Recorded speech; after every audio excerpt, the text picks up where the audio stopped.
Hello everyone, good morning.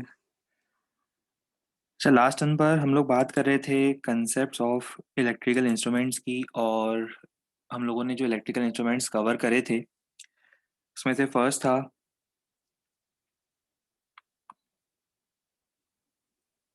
First electrical instrument जिसकी हम लोगों ने बात करी थी वो था गैल्वेनोमीटर, जो बेसिक इलेक्ट्रिकल इंस्ट्रूमेंट होता है जिसके हेल्प से हम बाकी सभी इलेक्ट्रिकल इंस्ट्रूमेंट्स को फॉर्म करेंगे या जिसमें यूज़ होगा, जिसका यूज़ होगा।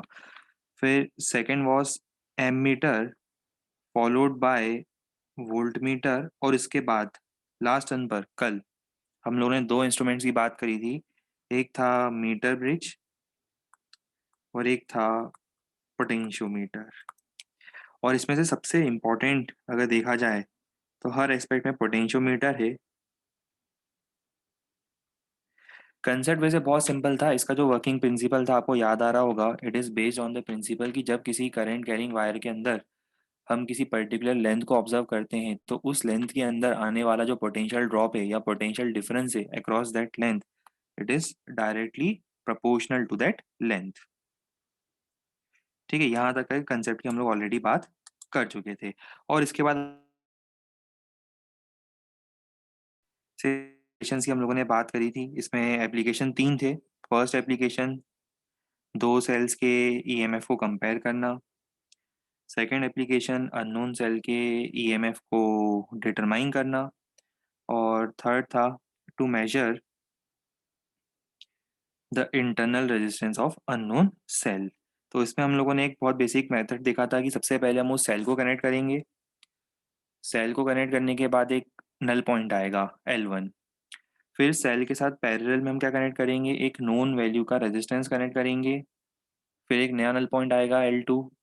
और ये दोनों नल पॉइंट आने के बाद तो आपको स्टोरी पता ही है, L1/L2 - 1 इंटू आर।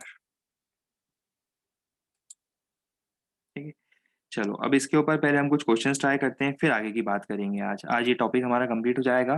पहले इस पर हम कुछ क्वेश्चंस ट्राई करेंगे और फिर आगे ये कंसेप्ट्स ऐड करेंगे। ये क्वेश्चन हम लोग कर चुके थे, लास्ट सन पर ये क्वेश्चन डिस्कस हो चुका था। और अब आपको स्टार्ट करना है इस क्वेश्चन से।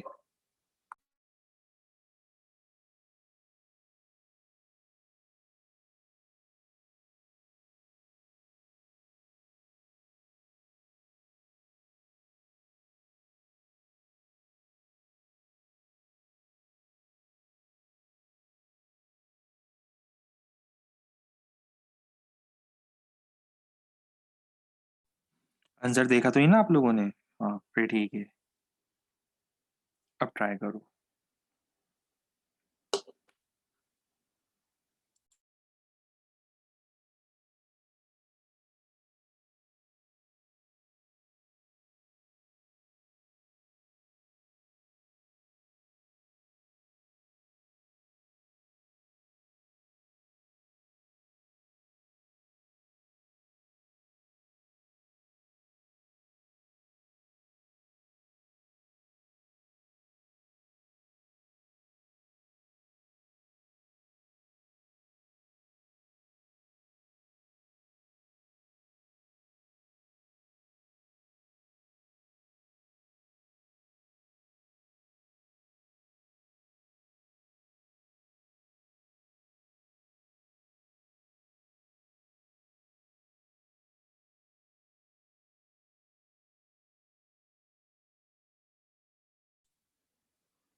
क्वेश्चन का मीनिंग तो क्लियर होगा। एक सेल है जिसका ईएमएफ है 1.5 वोल्ट। ये जो दिया हुआ है ये वैल्यू हमें किसकी दी हुई है, ये वैल्यू हमें गिवन है ईएमएफ की। बैलेंस पॉइंट कहाँ आ रहा है, यहाँ आ रहा है। और इसके बाद हम लोगों ने एक रजिस्टर कनेक्ट करा तो बैलेंस पॉइंट यहाँ शिफ्ट हो गया। आपको फाइंड करना है internal resistance of the cell.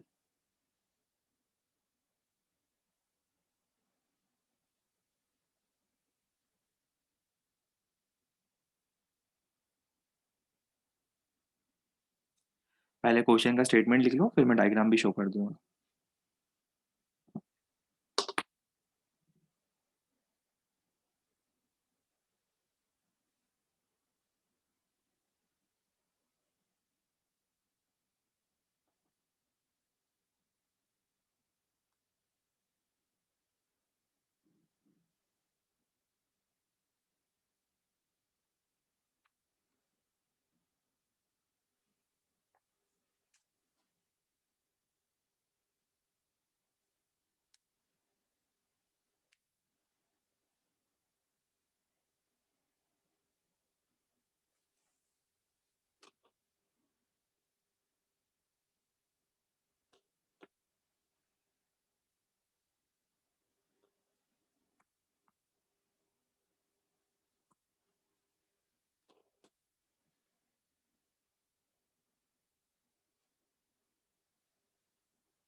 आ गया आंसर?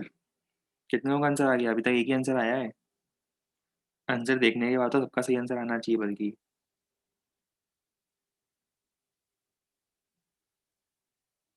अब ऑलरेडी आपको आंसर तो पता ही है, तो आंसर तो गलत हो नहीं सकता फिर।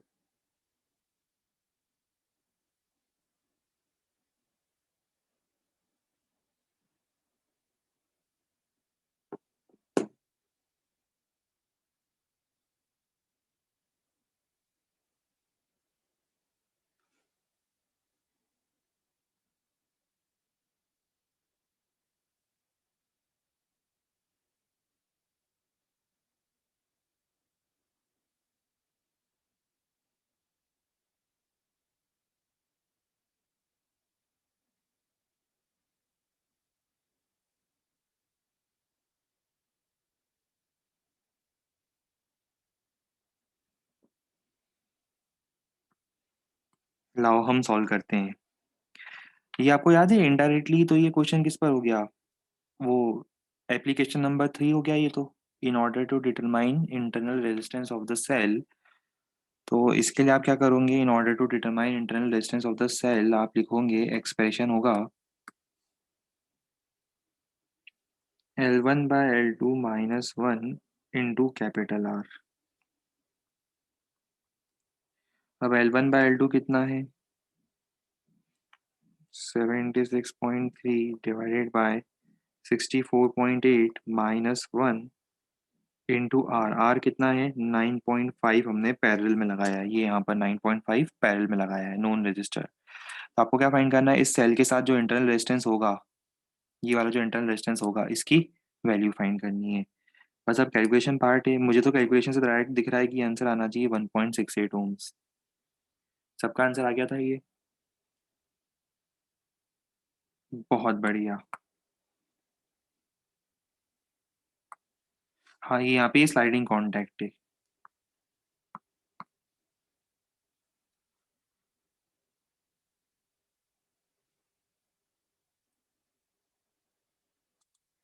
डायरेक्ट कैसे दिखा मुझे? अरे ये तो बहुत प्रैक्टिस करने के बाद पता चलता है।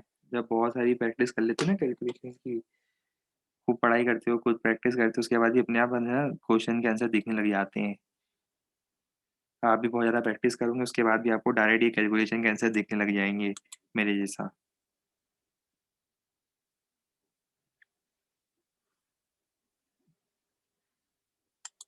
अभी नहीं दिखेंगे, अभी आप लोग प्रैक्टिस करते नहीं हो ना। अभी आप लोग जो होमवर्क देता हूँ वो करते नहीं हो, पूरा होमवर्क मुझसे ही करवाते हो डाउट क्लास में। तो अभी शायद ना दिखे, पर अगर खूब प्रैक्टिस करोगे, डाउट कम पूछोगे, प्रैक्टिस ज़्यादा करोगे, तो अपने आप क्लियर हो जाएगा। चलो अब और कुछ क्वेश्चन ट्राई करते हैं। ये क्वेश्चन ट्राई करो।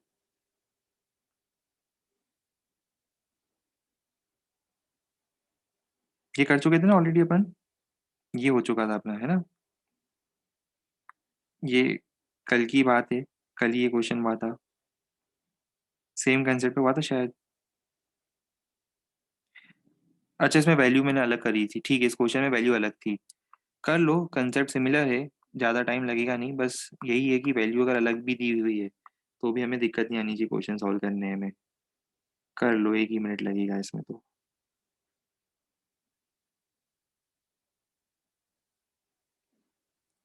करो ट्राई।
आगे आंसर सबका। आंसर आना चाहिए 16 सेंटीमीटर। प्रोबेबली शायद आंसर इसका 16 सेंटीमीटर है। देखो इसमें लिखा है the wire A B which is used in the balancing circuit is 40 centimetre.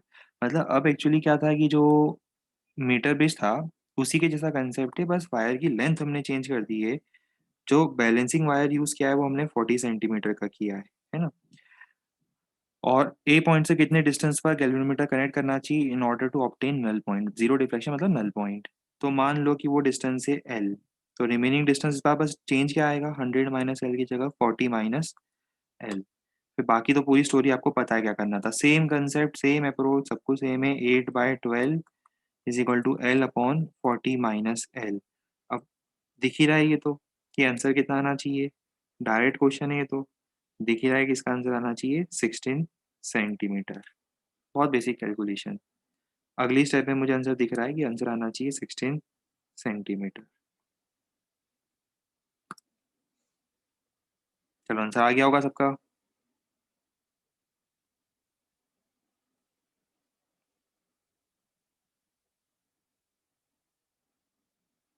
अब ये क्वेश्चन ट्राई करो फिर।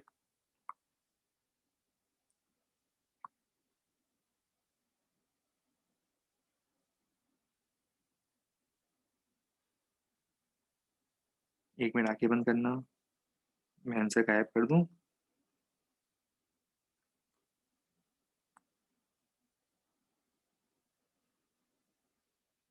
अब ट्राई करो।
क्या प्रोग्रेस चल रही है क्वेश्चन की? 37.5 सेंटीमीटर, क्या बात है, सब लोग के सही आंसर आ रहे हैं। लगता है प्रैक्टिस करके आए हो। आज किसी ने भी किसी क्वेश्चन का गलत आंसर नहीं दिया। आज जितने भी क्वेश्चन है सबके आंसर सही आ रहे हैं। वाह, क्या बात है।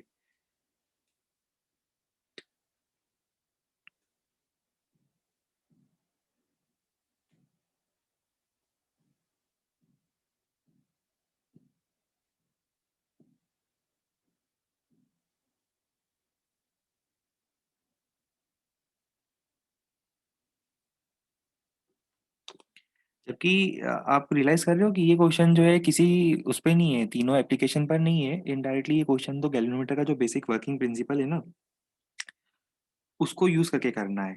तो इस टाइप के क्वेश्चन बहुत कॉमन है, जो इस टाइप के क्वेश्चंस आते हैं जहाँ पे आपको कुछ और करना नहीं है, सिर्फ बेसिक जो कंसेप्ट है पोटेंशियोमीटर का उसको यूज करके क्वेश्चन को सॉल्व करना है।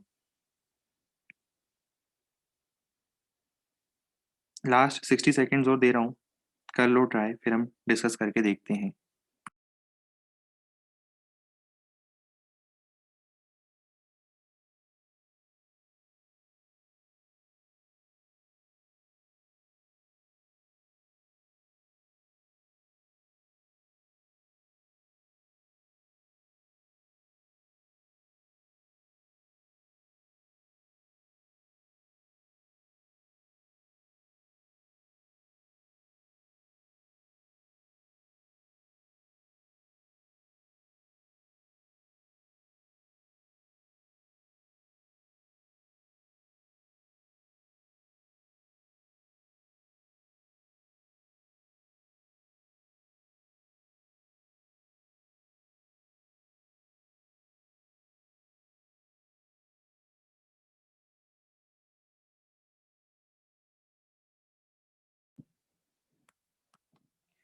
चलो डिस्कस करके देखते हैं करना क्या चाहिए। देखो, स्टार्टिंग हम यहाँ से करेंगे। सबसे पहले ये आइडेंटिफाई करो कि आपको लिखा हुआ है कि गैल्वेनोमीटर में जीरो डिफ्लेक्शन है। स्टार्टिंग में यहाँ से कर रहा हूँ, क्वेश्चन में इट इज मेंशन कि इस डायग्राम में गैल्वेनोमीटर में जीरो डिफ्लेक्शन है। अच्छा, गैल्वेनोमीटर में अगर जीरो डिफ्लेक्शन है मतलब यहाँ से कोई करंट जा नहीं रहा है, मतलब यहाँ से कोई करंट आएगा भी नहीं। देखो, गैल्वेनोमीटर में जीरो डिफ्लेक्शन मतलब करंट इस सर्किट से बाहर फ्लो नहीं कर रहा है, तो उसका मतलब सर्किट से करंट अंदर भी एंटर नहीं करेगा।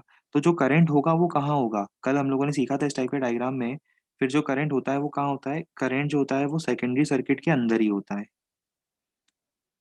वो एक लूप में वर्क करेगा करंट। जैसे कहने का मतलब ये है कि वो जो करंट होगा, वो करंट कैसे फ्लो करेगा? वो करंट इस पर्टिकुलर लूप के अंदर ही फ्लो करेगा। मैं डायग्राम में भी ड्रॉ कर देता हूँ। ये सेकेंडरी सर्किट में जो करंट है वो इस तरह से फ्लो करेगा।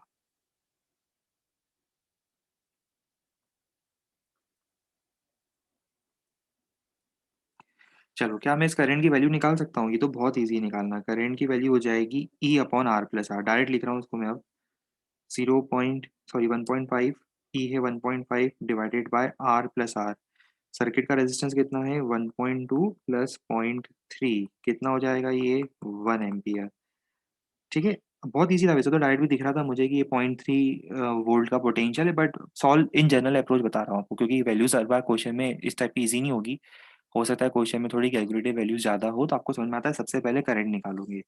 करंट निकालने के बाद करंट निकालने के बाद मुझे बताओ इन दोनों पॉइंट्स के बीच में पोटेंशियल डिफरेंस कितना होगा। मैं मार्क कर देता हूँ, potential difference between this two points, between 1 and 2। V1 minus V2 कितना होगा? I इंटू आर, ये जो आर आपने लगा रखा है, आई इंटू आर। आई की वैल्यू है 1, आर की वैल्यू है 0.3। तो V1 माइनस V2 आ जाएगा आपका 0.3 वोल्ट। यहाँ तक समझो बस पहले। ये आ रहा है 0.3 वोल्ट के इक्वल। अब आपको याद है जितना पोटेंशियल डिफरेंस बिटवीन 1 and 2 होगा, उतना ही बिटवीन 3 and 4 होगा, और जितना बिटवीन 3 and 4 होगा उतना ही बिटवीन पी एंड सी होगा। मतलब इनडायरेक्टली मुझे पी और सी के बीच में भी पोटेंशियल डिफरेंस मिल गया कि मुझे चाहिए वो 0.3 वोल्ट। इतना पोटेंशियल डिफरेंस मुझे चाहिए। ठीक है, बहुत बढ़िया। अब अपन आते हैं यहाँ वायर वाले क्वेश्चन पे। ऊपर जो प्राइमरी सर्किट है, अब अपन उसको ऑब्जर्व करते हैं। अब हमारा फोकस आ गया, शिफ्ट हो गया इस पर।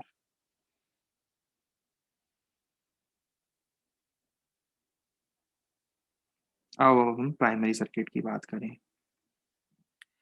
प्राइमरी सर्किट में क्या आप मुझे बता सकते हो कि करंट कितना होगा? प्राइमरी सर्किट में current, similarly in primary circuit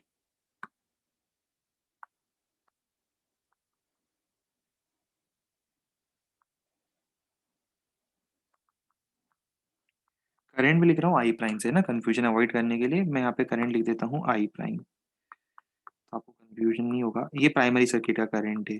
अब देखो इसमें क्या हो रहा है, दोनों अपना करंट शेयर नहीं कर रहे। प्राइमरी सर्किट का जो करंट है वो प्राइमरी सर्किट में रहेगा, सेकेंडरी सर्किट का करंट जो है वो सेकेंडरी सर्किट में रहेगा। बीच में गैल्वेनोमीटर में नल पॉइंट आया है। आई प्राइम कितना होगा? सिमिलरली 2/25, बिल्कुल सही। 2/15 + 10, 2/25। अच्छा, अब मुझे आप इस पूरे वायर जो है, वायर पी क्यू है ना, पूरे वायर पी क्यू के क्रॉस पोटेंशियल डिफरेंस बता सकते हो? Potential difference between points P and Q is I prime into उसका रेजिस्टेंस, और उसका रेजिस्टेंस कितना है? उस वायर का रेजिस्टेंस, टोटल रेजिस्टेंस बता रहा हूँ, total resistance is 10 ohm. Total resistance is 10 ohm, बात समझना। तो ये 20/25 कितना होता है? 4/5, दैट इज 0.8 वोल्ट। अब आप समझो कि 0.8 वोल्ट का पोटेंशियल ड्रॉप कितने लेंथ में आ रहा है? 0.8 का पोटेंशियल ड्रॉप 1 मीटर के लेंथ में आ रहा है, ये देखो लिखा है। समझ रहे हो? पी से क्यू के बीच में पोटेंशियल ड्रॉप कितना है? पी से क्यू के बीच में पोटेंशियल ड्रॉप है 0.8 वोल्ट। तो वो 0.8 वोल्ट का पोटेंशियल ड्रॉप कितने लेंथ में आ रहा है? 0.8 वोल्ट का पोटेंशियल ड्रॉप 1 मीटर के लेंथ में आ रहा है। और आपको कितना पोटेंशियल ड्रॉप चाहिए? 0.3 वोल्ट का पोटेंशियल ड्रॉप चाहिए। तो 0.3 वोल्ट का पोटेंशियल ड्रॉप कितने लेंथ में आएगा? एक्स मीटर में आएगा। तो एक्स की वैल्यू कैसे निकालोगे? एक्स की वैल्यू हो जाएगी 0.3 इंटू 1/0.8, इतना मीटर। इसको कन्वर्ट करो सेंटीमीटर में, तो मुझे तो दिख ही रहा है 37.5 सेंटीमीटर होगा। मतलब आपको इतना पोटेंशियल ड्रॉप अगर चाहिए पी और सी के बीच में, तो उसके लिए वायर की लेंथ क्या होनी चाहिए? 37.5 centimetre length of the wire लोगे, तो आपको डिजायर्ड पोटेंशियल डिफरेंस मिल जाएगा। अब ये जो क्वेश्चन आपने देखा सॉल्व किया हमने, इसके लिए हम लोगों ने बेसिकली क्या यूज करा है? इसके लिए हमने बेसिकली गैल्वेनोमीटर, सॉरी, अपना जो ये अपना डिवाइस होता है पोटेंशियोमीटर, इसका basic working principle, working concept use करा है। इसमें किसी को कुछ डाउट हो, पहले पूछना हो, कुछ कुछ पॉइंट क्लियर नहीं हो रहा हो। देखो हमने पोटेंशियोमीटर को बहुत आराम से कंसिडर किया, इसका रीजन भी है क्योंकि ओवर द इयर्स हमने ये देखा है कि सबसे ज़्यादा अगर करंट इलेक्ट्रिसिटी में किसी को क्वेश्चन सॉल्व करने में प्रॉब्लम आती है, तो वो पोटेंशियोमीटर के क्वेश्चन में आती है। हालांकि है बहुत ईजी, हालांकि है इतना इजी, बस उसका रीजन ही बताता हूँ क्यों है इतना इजी। क्योंकि इसे आपने कुछ करा नहीं, current electricity Ohm's law, basic concept लगाए। अच्छा, आई प्राइम कैसे निकाला? देखो, सेकेंडरी प्राइमरी सर्किट को देखो, ये जो प्राइमरी सर्किट दिख रहा है, प्राइमरी सर्किट को देखो, प्राइमरी सर्किट में ईएमएफ है 2 वोल्ट, दिख रहा है? प्राइमरी सर्किट में ईएमएफ है 2 वोल्ट, और सर्किट का रेजिस्टेंस है 15 + 10 25, तो 2/25। जैसे अभी अपने सेकेंडरी सर्किट में करा था ना, 1.5 डिवाइडेड बाय 1.2 प्लस 0.3, वैसे ही मैंने प्राइमरी के लिए करा है। रेजिस्टेंस 10 ओम क्वेश्चन में दिया हुआ है, आया थोड़ा ना, आप क्वेश्चन तो पढ़ो जरा। कुछ तो भी डाउट पूछते हो कई बार बिना क्वेश्चन पढ़े। 1 मीटर एंड रेजिस्टेंस 10 ओम, ये तो फोकस करो, दिया तो भाई पूरा वायर का रेजिस्टेंस ही दिया हुआ है 10 ओम। पी से क्यू तक पूरा रेजिस्टेंस दिया है 10 ओम, क्वेश्चन ही रीड नहीं कर रहे।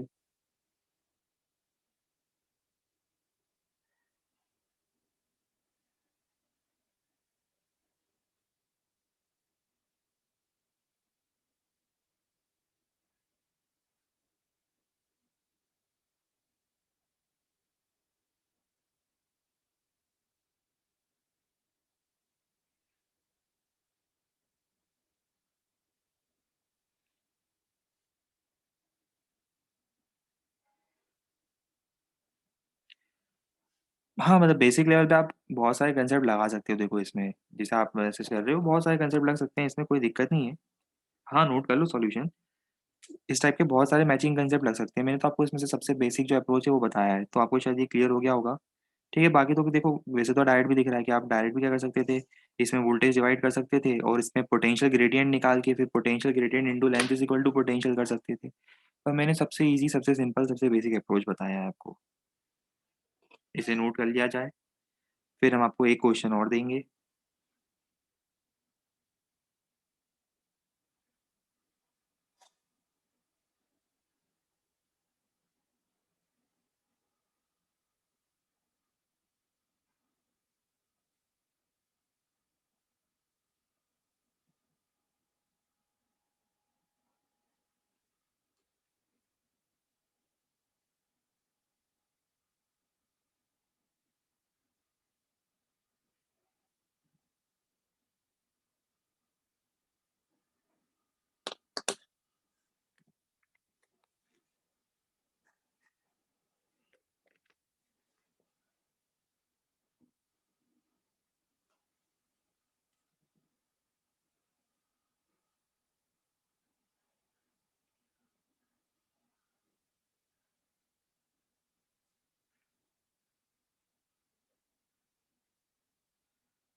लिया नोट।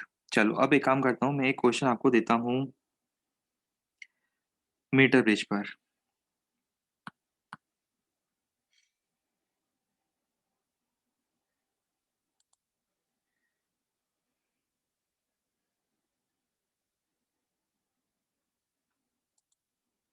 है ना? चलो गुड।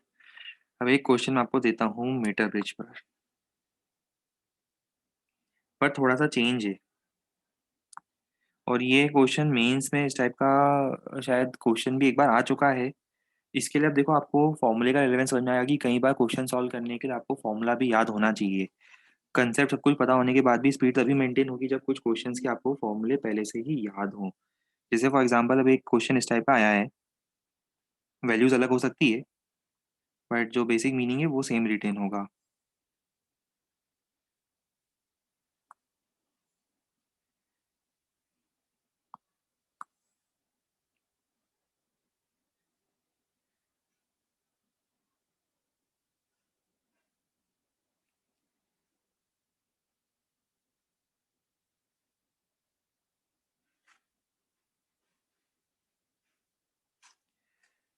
ठीक है, ये वो याद है वो मेटेलिक कॉन्टैक्ट से इनके बीच में हम रेजिस्टेंस लगाते थे, तो आपको दिया हुआ है कि इसके बीच में हमने एक रेजिस्टेंस लगाया जिसकी वैल्यू है मैं रैंडम वैल्यूज दे रहा हूँ 10 ओम।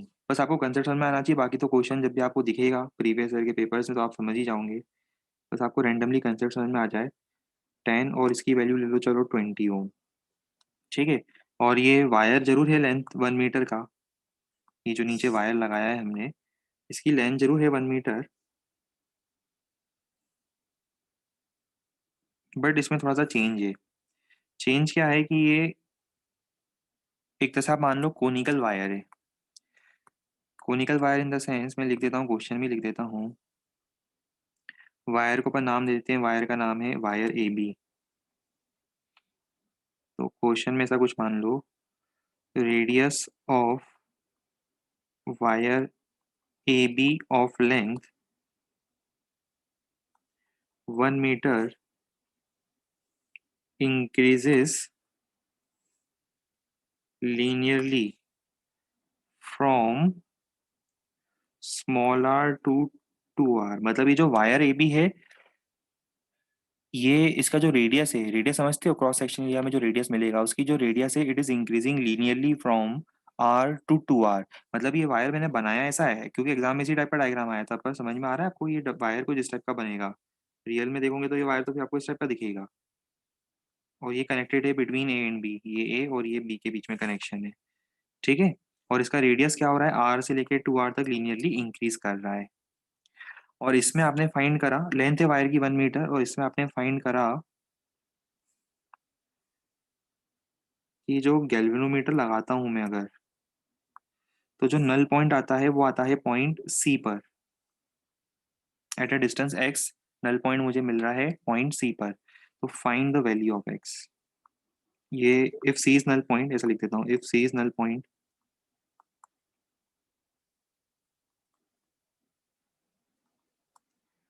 Find the value of X. करो सॉल्व।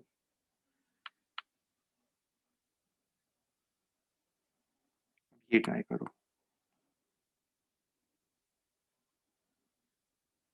रिलेट करो, पुरानी जो चीजें अपन ने पढ़ी थी उससे रिलेट करो, इजीली हो जाएगा। हाँ, एरिया वगैरह निकालने के लिए सब कुछ कर चुके हैं, अब रिलेट करोगे तो आपको याद आ जाएगा हमने कहाँ करा था ये।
बिल्कुल बेसिक फॉर्मूले का एप्लीकेशन है। और वो फॉर्मूला आपको शायद याद आ रहा होगा, वो फॉर्मूला है, हम लोगों ने एक रेजिस्टेंस फाइंड करा था फ्रस्टम का। करके देखें ट्राई। चलो ठीक है, 60 सेकेंड्स और दे रहे हैं, कर लो ट्राई कर लो, फिर करते हैं सॉल्व।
देखो, करना क्या चाहिए था, बहुत सिंपल सा कंसेप्ट है।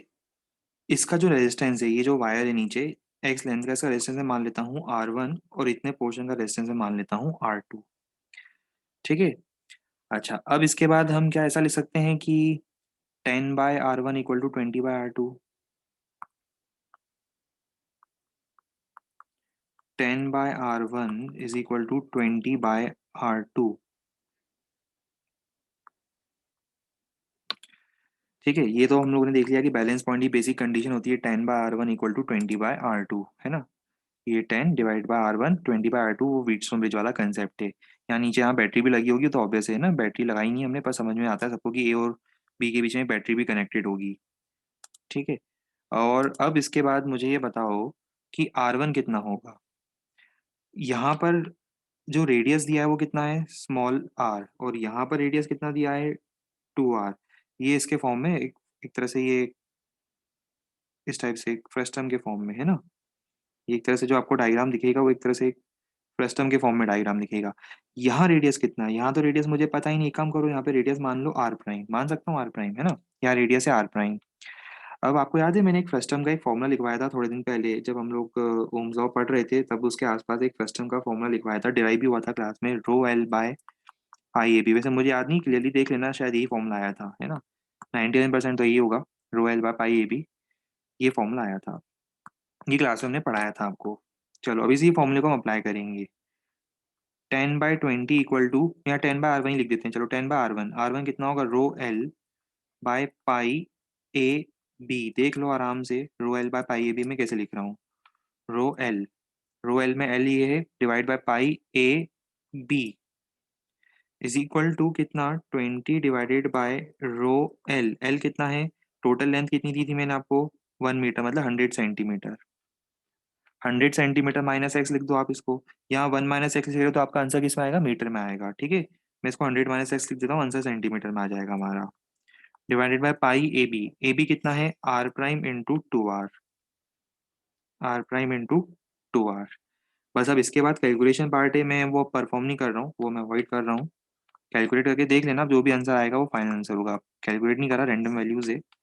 ये रो से रो कैंसिल करना, पाई आर कैंसिल। और कितना आ रहा है आप लोग खुद ही बता दो, किसी ने अगर कैलकुलेट किया हो तो। सेंटीमीटर में।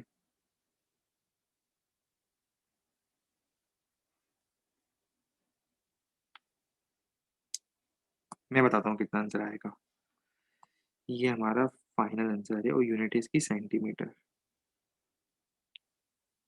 ठीक है। अच्छा, अब इस क्वेश्चन में वो नॉर्मल अपना जो क्वेश्चन होता है उसमें डिफरेंस क्या है? नॉर्मल क्वेश्चन में जो वायर होता है वो यूनिफॉर्म थिकनेस का होता है, तो उसका जो रेजिस्टेंस होता है वो लेंथ के साथ बिल्कुल सेम प्रपोर्शन में इंक्रीज करता है। यहाँ पर थोड़ा सा वेरिएशन आता है क्योंकि यहाँ पर रेडियस जो होता है वायर का वो भी फैक्टर में आ जाता है।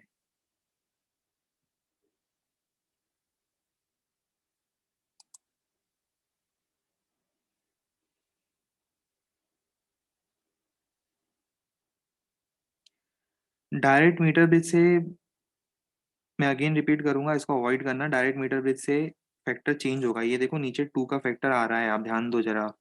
डायरेक्ट मीटर ब्रिज से करने जाओगे 2 का फैक्टर उसमें मिसिंग होगा। आप देख रहे हो यहाँ पे एक 2 का फैक्टर दिख रहा है, ये सब कुछ कैंसिल होने के बाद डायरेक्ट मीटर ब्रिज में 2 का फैक्टर थोड़ा ना आएगा। डायरेक्ट मीटर ब्रिज से कैसे करोगे इसको? ये नीचे एक 2 का फैक्टर एक्स्ट्रा आ गया ना। अगर यहाँ रेडियस में 3r देता तो ये 3 का फैक्टर आता, तो डायरेक्ट मीटर ब्रिज से करना होता तो हम कब का कर चुके होते इस क्वेश्चन को। चलो कोई बात नहीं, हमने अपनी तरफ से तो पूरी कोशिश करी आपको ये कंसेप्ट बताने की। अब आप थोड़ा सा सोचना इस बारे में कि ये कंसेप्ट अलग क्यों लगाया हमने। ठीक है।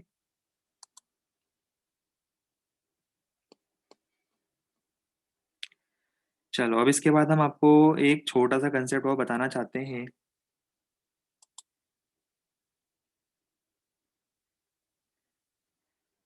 और वो कंसेप्ट है हीट ट्रांसफर मैकेनिज्म्स का। ये सब कुछ तो ऑलरेडी आप पढ़ चुके हो 11th में। इसमें आप लोगों ने मैकेनिज्म्स ऑफ हीट ट्रांसफर पढ़ा था with the help of conduction, convection, radiation. ये सब आप लोगों ने पढ़ा था 11th में।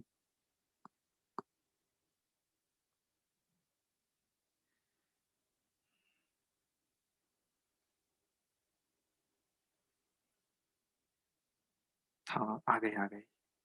हीट ट्रांसफर मैकेनिज्म्स में आपको याद आ रहा है, कंडक्शन, कन्वेक्शन, रेडिएशन में आप लोगों ने heat transfer with the help of conduction पढ़ा था, राइट? अब हम उसी हीट ट्रांसफर मैकेनिज्म को थोड़ा सा डिटेल में डिस्कस करेंगे। तो आज का हमारा जो टॉपिक होगा ना वो हीट कंडक्शन होगा। बिल्कुल रिलेटेड होगा, थर्मल कंडक्शन बोल दो, हीट कंडक्शन बोल दो, बिल्कुल रिलेटेड होगा करंट इलेक्ट्रिसिटी से। मैं बताऊंगा कैसे।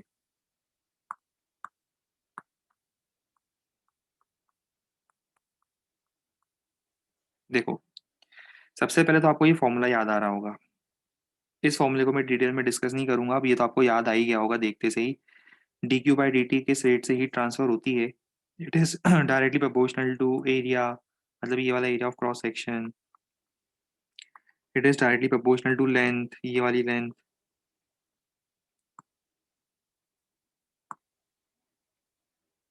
ये एरिया ऑफ क्रॉस सेक्शन, ये लेंथ, और proportional to temperature difference between the two sides या बिटवीन द टू एंड्स। तो प्रोपोर्शनल टू T2 - T1। ये पूरी चीज आपको पता है ना, ये फॉर्मूला पूरा आपको पता है। जहाँ पे के को हम बोलते हैं, देखो, थर्मल कंडक्टिविटी, वहां पे अपने पास कंडक्टिविटी होता था, यहाँ पर थर्मल कंडक्टिविटी है। ठीक है।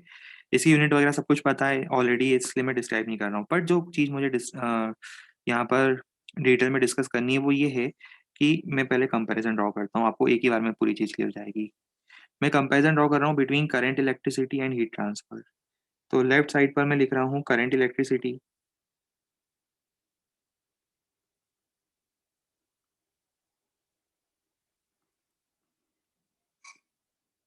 और राइट साइड पर मैं बात कर रहा हूँ हीट ट्रांसफर की।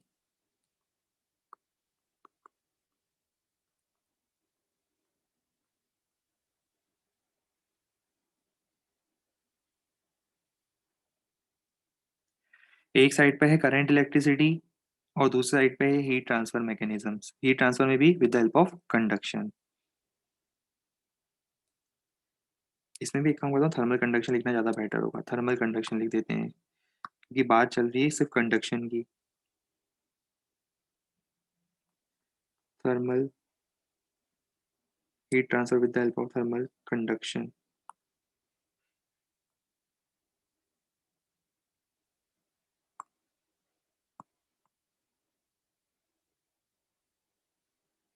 ठीक है, चलो अब कुछ टर्म्स को कंपेयर करते हैं। करंट इलेक्ट्रिसिटी में क्या फ्लो करता है?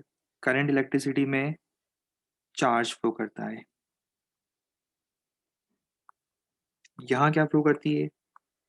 यहाँ हीट फ्लो करती है। वहां आप एक टर्म डिफाइन करते हो करंट, कौन सा करंट? Electric current. क्या होता है electric current? Rate of flow of charge. ये डिफाइन करते हो, rate of flow of charge with respect to time is called electric current. D Q by D T या delta Q by delta T लिख सकते हो, एक ही बात है ना, दोनों चीजें। एक इंस्टेंटेनियस वैल्यू होगी, एक एवरेज वैल्यू होगी। यहाँ पर आप क्या डिफाइन करोगे? Thermal current. थर्मल करंट क्या होगा? D Q by D T, rate of flow of heat. क्या आपने कभी इलेक्ट्रिक करंट फील करा है? इलेक्ट्रिक करंट कभी फील करा है? कभी शॉक लगा है? बिल्कुल। कभी कभी गलती से वो सॉकेट में हाथ चला जाता है, पर्टिकुलरली जब छोटे होते हैं तब तो बहुत बार जाता है ना। तो एकदम से वो शॉक लगता है, वो होता है इलेक्ट्रिक करंट। वैसे आपने क्या कभी थर्मल शॉक फील करा है? कभी किसी हॉट ऑब्जेक्ट को टच करा है? जब भी किसी हॉट ऑब्जेक्ट को टच करते हो, हॉट ऑब्जेक्ट मतलब जैसे स्टोव हो गया, या जैसे, हाँ, मतलब किचन में कभी जाते हो ऐसा बोलना चाह रहे हैं, तो कभी किसी हॉट ऑब्जेक्ट को आप टच करोगे या गर्म पानी उसको आप एकदम से उसमें हाथ लगाओगे तो आपने देखा एकदम से थर्मल शॉक फील होता है, थर्मल करंट फील होता है। तो बस ये वही थर्मल करंट है जो आप किसी हॉट ऑब्जेक्ट को टच करते हो तो फील होता है। Rate of flow of heat is called thermal current.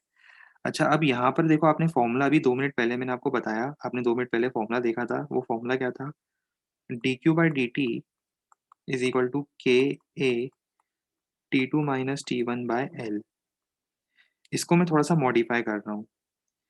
क्या मैं ये लेफ्ट हैंड साइड पर इसको लिख दूँ आई थर्मल? ये तो आई थर्मल है। राइट हैंड साइड पे पता है क्या है? T two minus T one whole divided by L by K. Denominator के भी डिनोमिनेटर में ले गया के को, ठीक है। अब राइट हैंड साइड पे आपको ओम्स लॉ याद आ रहा है? ओम्स लॉ पढ़ा होगा आपका। ओम्स लॉ क्या होता है वो भी मैं लिख देता हूँ यहाँ पर। ओम्स लॉ होता है I electric current I is equal to V two minus V one upon R. याद करो, V equal to I R. वहां पे जिस तरह से वहां पे जिस तरह से पोटेंशियल डिफरेंस होता है, वहां पे जिस तरह से पोटेंशियल डिफरेंस होता है, वैसे ही काम यहाँ पे किसका होता है? यहाँ पे वैसे ही काम टेम्परेचर डिफरेंस का होता है। मैं ये एक टर्म भी ऐड कर ही देता हूँ, ये भी काम आएगा हमारे। ठीक है, कंपैरिजन हो ही रहा तो एक टर्म और ऐड कर देते हैं। जिस तरह से वहाँ पे क्या होता था, आपने टेम्परेचर डिफरेंस वहाँ जिसे इस तरह से यहाँ पर अपन पोटेंशियल डिफरेंस यूज करते हैं ना, V two minus V one potential difference, short में लिख रहा हूँ PT, potential difference. V two minus V one is responsible for thermal current, sorry electric current. वैसे ही यहाँ पर क्या होगा? Temperature difference, T D means temperature difference, temperature difference means T two minus T one. T D means temperature difference, that is T two minus T one is responsible for thermal current. वहाँ पे electric current के लिए responsible कौन होता है? Electric current के लिए responsible होता है पोटेंशियल डिफरेंस। यहाँ पर थर्मल करंट के लिए हीट ट्रांसफर के लिए कौन रिस्पॉन्सिबल होगा? Temperature difference. वहाँ पोटेंशियल डिफरेंस का काम यहाँ टेम्परेचर डिफरेंस करेगा। अब जरा ये इक्वेशंस कंपेयर करो, जो मैंने इक्वेशंस लिखी है ना, हाईलाइट कर देता हूँ। ये इक्वेशंस जरा कंपेयर करो, क्या बिल्कुल आपको सेम फॉर्मेट में नहीं दिख रही ये इक्वेशंस?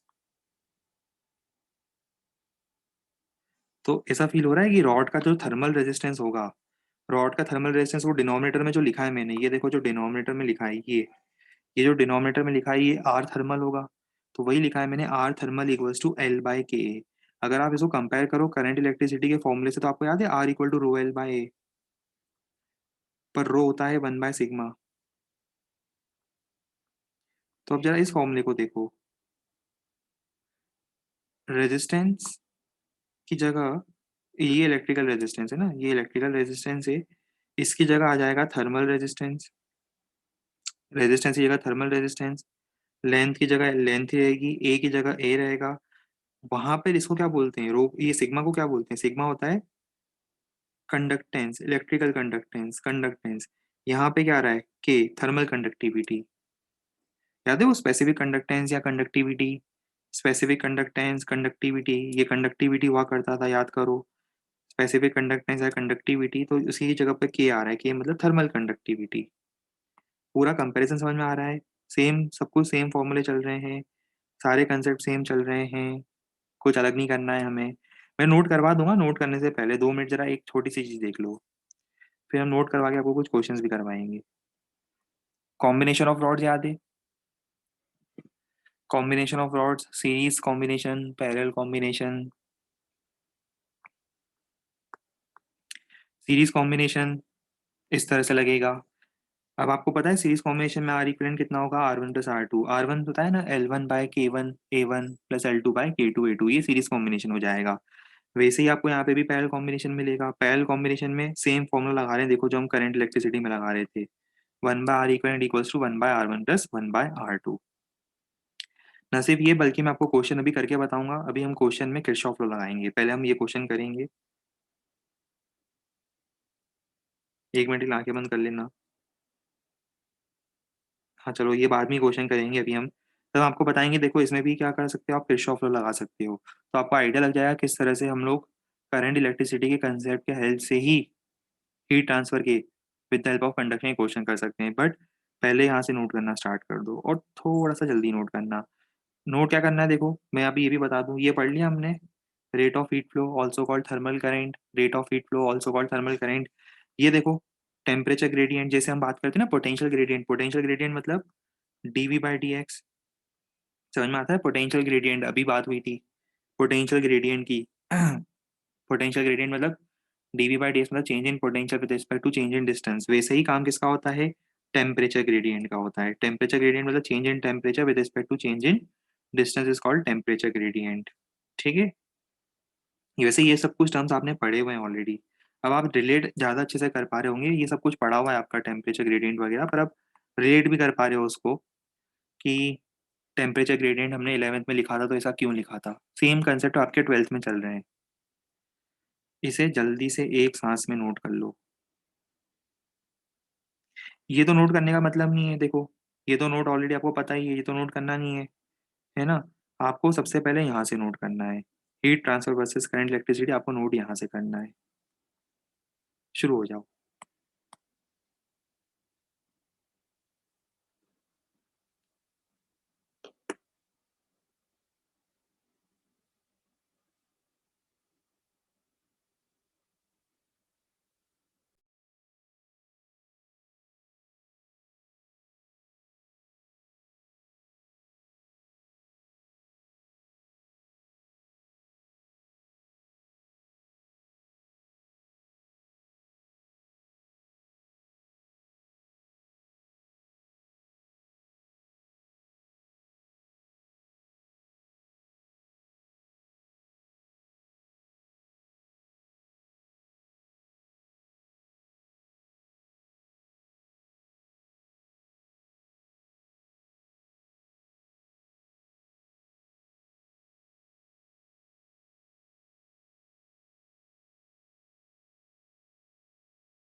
याद रखना बहुत ईजी है, पूरी एनालॉजी है, पूरा कंपैरिजन है, बहुत बेसिक कंपैरिजन है। सारे क्वेश्चंस बिल्कुल सेम पैरेलल बैकग्राउंड पे चलेंगे, किरचॉफ लॉ भी यहाँ पे अप्लाई करोगे, सब कुछ सेम टू सेम चलता जाएगा।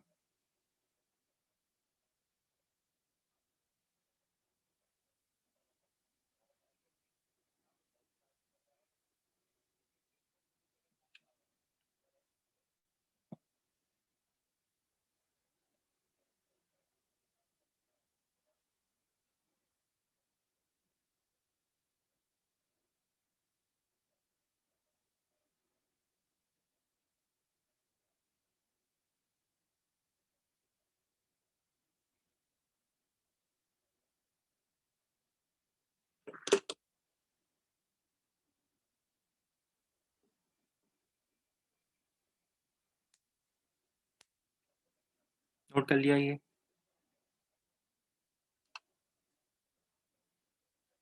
कॉम्बिनेशन ऑफ रॉड्स का फॉर्मूला जल्दी से लिख लो।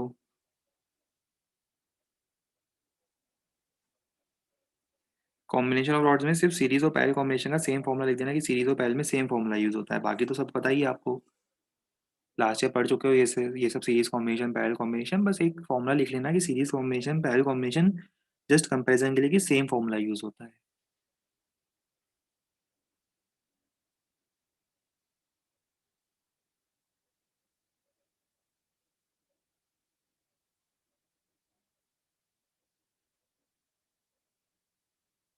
सीरीज कॉम्बिनेशन में डायग्राम की जरूरत नहीं है ना, series combination of rods direct लिख दो R1 + R2, बाकी सब कुछ क्लियर हो जाएगा। और वैसे ही फॉर्मूला आप लिखोगे पैरेलल कॉम्बिनेशन ऑफ रॉड्स के लिए लिखो। पैरेलल कॉम्बिनेशन के लिए फॉर्मूला क्या लिखोगे? 1/R = 1/R1 + 1/R2।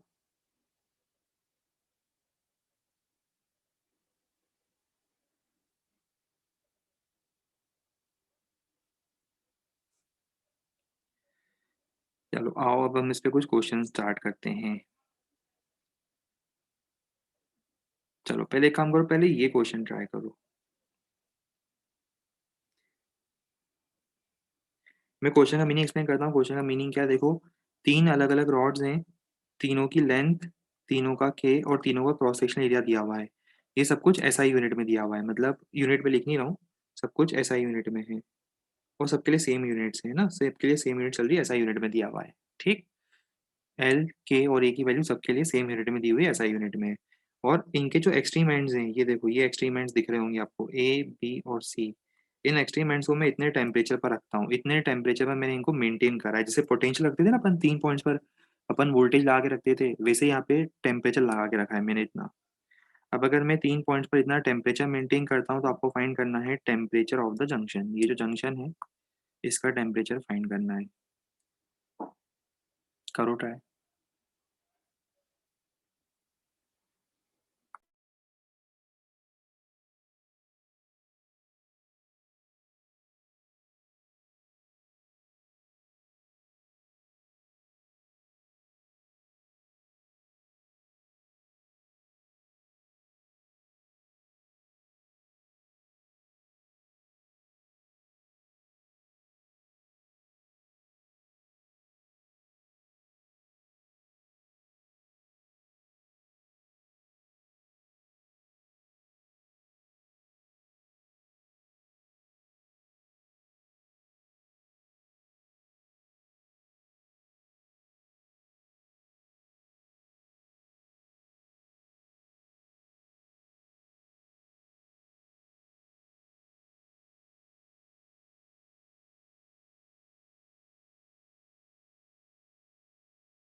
चलो आंसर तो आ गया होगा सब लोग का। देखो सबसे पहले हम क्या करेंगे, सबका रेजिस्टेंस निकालेंगे, और रेजिस्टेंस निकालने के साथ साथ मैं मान लेता हूँ इस पॉइंट का टेम्परेचर है टी।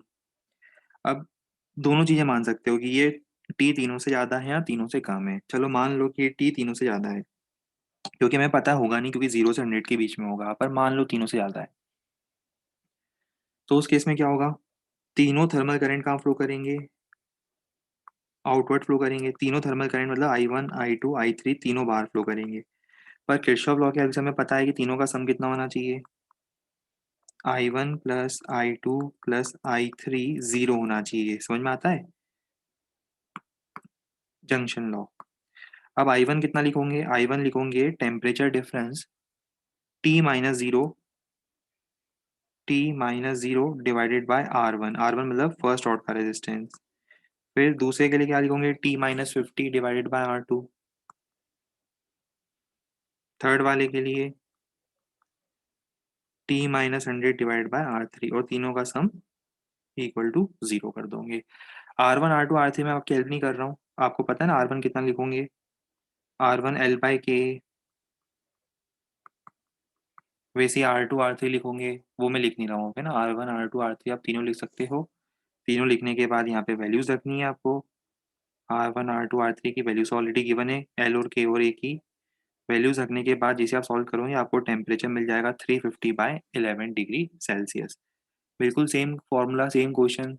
सेम क्वेश्चन हम लोगों ने किया था करंट इलेक्ट्रिसिटी में। मैंने बहुत पहले एक स्टार बनाया था और उसमें 3 पॉइंट्स के टेम्परेचर दिए थे, और मैंने आपसे पूछा था कि सेंटर का जो कॉमन जंक्शन है उसका वोल्टेज कितना होगा। तीनों पॉइंट्स के पोटेंशियल दिए थे, सेंटर का वोल्टेज पूछा था मैंने आपसे, पोटेंशियल पूछा था।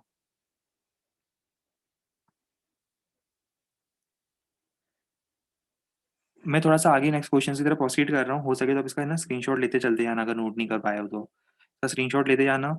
मैं थोड़ा नेक्स्ट क्वेश्चन की तरफ प्रोसीड कर रहा हूँ, जो जो क्वेश्चन मुझे डिस्कस करने हैं। इसके बाद इस सीक्वेंस में आपको नेक्स्ट क्वेश्चन ये ट्राई करो।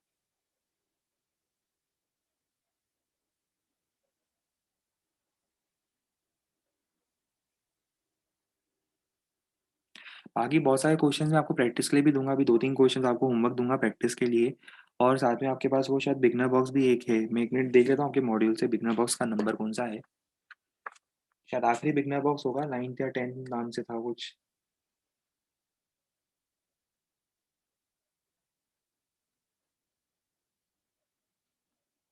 Beginner box 10।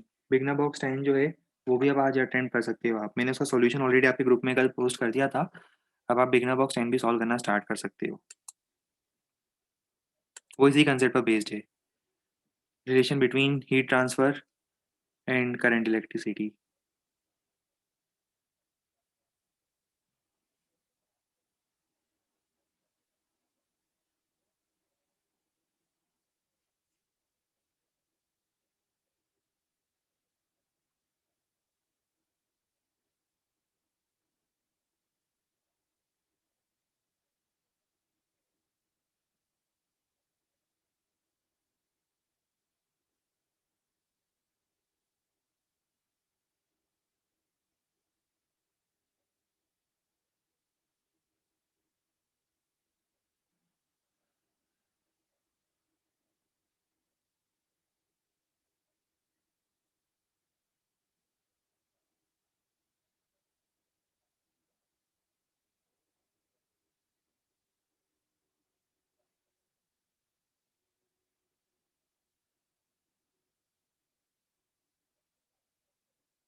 हाँ, आप करंट इलेक्ट्रिसिटी में कल भी इन्फॉर्म कर चुका था कि आप कंप्लीट कर सकते हो, एक्सरसाइज भी कंप्लीट कर सकते हो, HCV भी जितने असाइनमेंट मिल चुके थे वो सारे कंप्लीट कर सकते हो।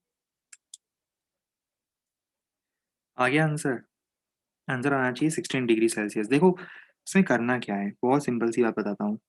इस क्वेश्चन को ऐसे भूल जाओ और इसे समझो कि आपको दो रजिस्टर्स दिए हुए हैं,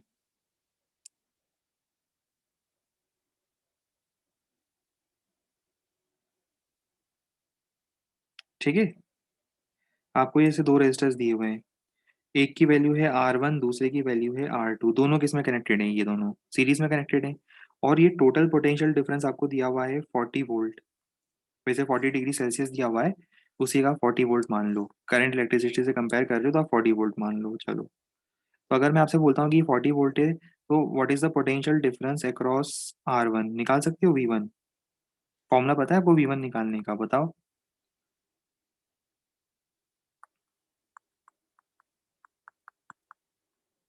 कुछ याद आ रहा है?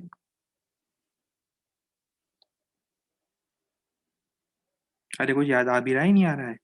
अगर टोटल पोटेंशियल डिफरेंस दो पॉइंट्स के बीच में दिया है सीरीज कॉम्बिनेशन ऑफ रेजिस्टर्स में, तो क्या आप V1 निकाल सकते हो? बस अब इससे हेल्प से ही आप इस क्वेश्चन को सॉल्व कर लो। R1 कितना होगा? R1 होगा L/Ka। R1 कितना होगा? L/K। L कितना है? 20। वो दिख रहा है ऊपर क्वेश्चन में, मैंने लेंथ दी हुई आपको 20 सेंटीमीटर।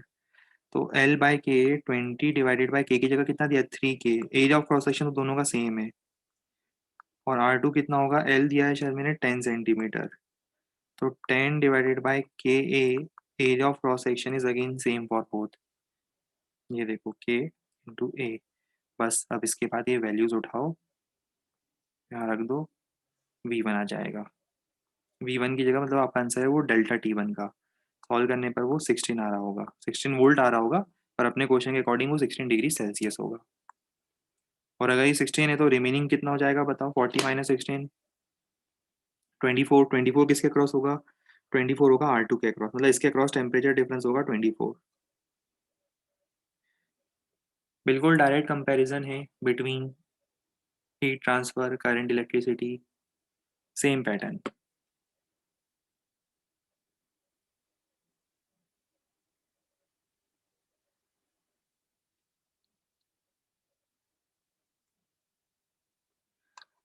चलो, इस पे एक काम करता हूँ, मैं आपको कुछ क्वेश्चंस जो हैं वो होमवर्क के लिए देता हूँ, नोट करते जाना वो क्वेश्चंस, और उसको ट्राई करना क्वेश्चंस को।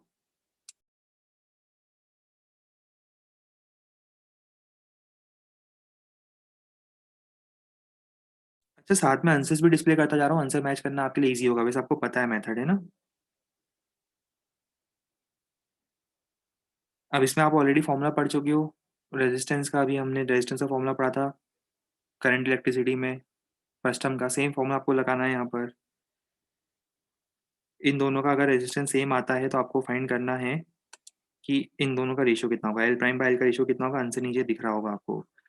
जल्दी जल्दी नोट करते जाओ। लास्ट वाले का स्क्रीनशॉट लेना है, लो जल्दी लो।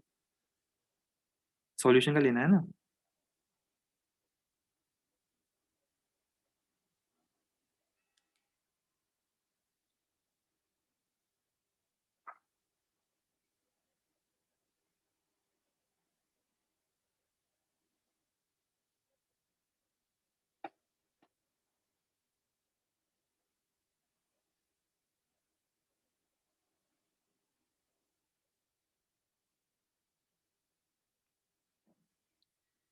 कुछ और क्वेश्चन दे रहा हूँ आपको मैं, ये क्वेश्चन आपको ट्राई करना है, सब मीनिंग समझा देता हूँ।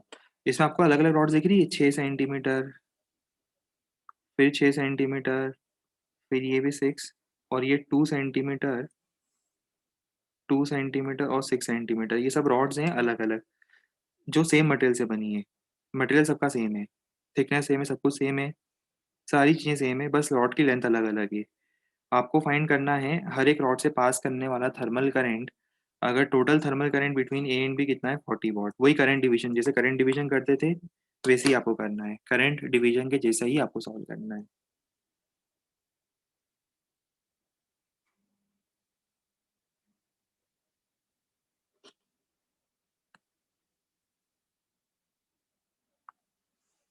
मैं लिख देता हूँ K, A is same for each rod. ये आपको क्वेश्चन में दिया हुआ है। आपको बहुत इजीली दिख जाएगा, जिस तरह से आप करंट डिवाइड करते हो उसी तरह से यहाँ पे थर्मल करंट डिवाइड करना है। एक क्वेश्चन और नोट कर लो, ये वाला क्वेश्चन मैं समझा देता हूँ क्या है। ये देखे ना दो पॉइंट्स ए और बी, इनको मैंने 70 डिग्री सेल्सियस और 20 डिग्री सेल्सियस में मेंटेन करा है। इन दोनों पॉइंट्स को मैंने 70 और 20 डिग्री सेल्सियस में मेंटेन करा है। ये आपको दिख रहा है, एक रिंग है, सर्कुलर रिंग है, ब्लू कलर में।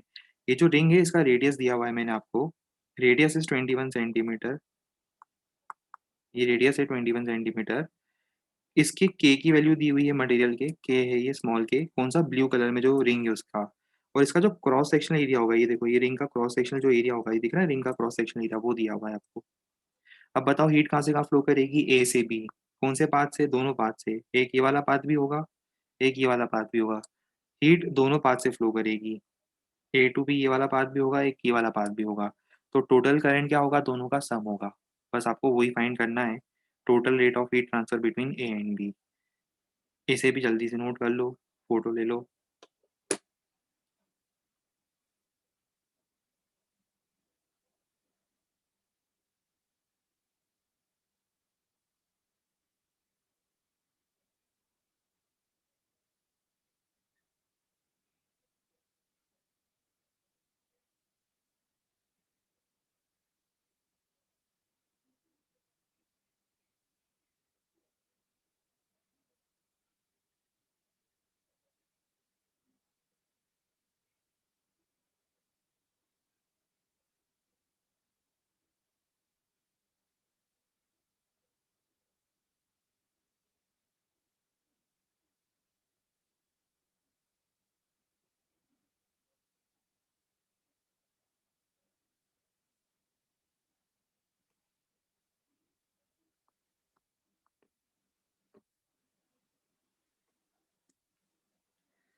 चलो अब ये भी बता दें कि नेक्स्ट टर्म पर हम क्या करेंगे। नेक्स्ट टर्म पर हम लोग, मेरे ख्याल से 5-10 मिनट का काम एक बचा है, मुझे आपको एक और कंसेप्ट बताना है। हालांकि यूज़ में तो आजकल नहीं आता है, बट फिर भी बहुत रेयर के सिनेरियो, कभी गलती से once in a blue moon कभी क्वेश्चन दिख जाए आपको उस पर। वो होता है पोस्ट ऑफिस बॉक्स, उस पर एक क्वेश्चन बता दूंगा आपको। पोस्ट ऑफिस बॉक्स का कंसेप्ट वैसे मीटर वो इसी तरह से है, वेट्सो ब्रिज ही है, पर बता दूंगा एक बार में। तो वो बचा है हमारा 5-1 मिनट का, 10-1 मिनट का काम बचा है वो। और उसके अलावा फिर हम लोग स्टार्ट करेंगे नेक्स्ट टर्न पर कैपेसिटर्स, तो नेक्स्ट टर्न पे हमारा कैपेसिटर स्टार्ट हो जाएगा। ठीक है। चलिए तो उसको यहाँ पे पॉज कर रहे हैं, आगे नेक्स्ट टर्न पर कंटिन्यू करेंगे। Good bye and take care.